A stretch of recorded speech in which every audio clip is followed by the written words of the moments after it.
వచ్చే దానిలో మీ love story ఉంటే బాగుంటుందని చెప్పేసి అన్నారు మీరు. నేను అదే అడుగుతున్నామ్మా, ఎవడు వింటాడా? ఎవడు కావాల్సింది వాడు చేసుకుంటారు కాబట్టి సరే సక్సెస్ ఉంది, మళ్ళీ మనం కాదనలేము. మళ్ళీ బ్లాక్ అండ్ వైట్ పెంచి అన్నీ రోజు రోజుకి నన్ను వెనక్కి తీసిపోతారేమో అని భయం వేస్తుంది, కానీ తప్పదుగా చేద్దాం. అదే మీరు అన్నారు కదా లవ్ స్టోరీ ఉంటే బాగుంటుంది, ప్రీక్వెల్ అయితే బాగుంటుందని ఫీల్ అవుతున్నాను. కానీ ఇప్పుడు ఇంకోటి చెప్పాడు అందరికి ముందు, ఇంటర్మీడియట్ అంటే ఇంకా మీ అందరిని కొట్టాడు కాబట్టి ఇంకా నేను ఖచ్చితంగా వంగుతానని కొట్టాడు.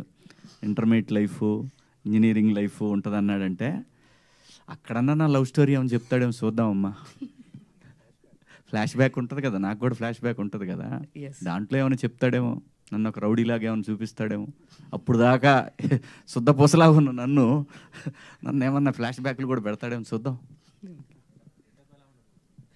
గెటప్పా మొత్తం ఇప్పుడు సినిమా వరకేం మొత్తం బ్లాకే ఉంది కదా, ఈసారి సాల్ట్ అండ్ పెప్పర్ ఉండొచ్చేమో. అంటే లాస్ట్ టైం అంతా చినిగిపోయిన బన్నీ ఇట్లా మిడిల్ క్లాస్ ఫ్యామిలీలా చూపించారు. అది ఎప్పటికంతే ఉంటుందమ్మా, అది మారదు. ఎందుకంటే ఈ ఎద్దుల్ని పెంచి వీళ్ళని కాలేజీలకు పంపించి మనం మరి త్యాగాలు ఉంటాయి.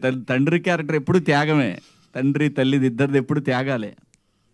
తండ్రి ఏమో పిల్లలకి త్యాగము, భార్య ఏమో భర్తకి త్యాగం, అంతేనమ్మా, అదే లైఫ్.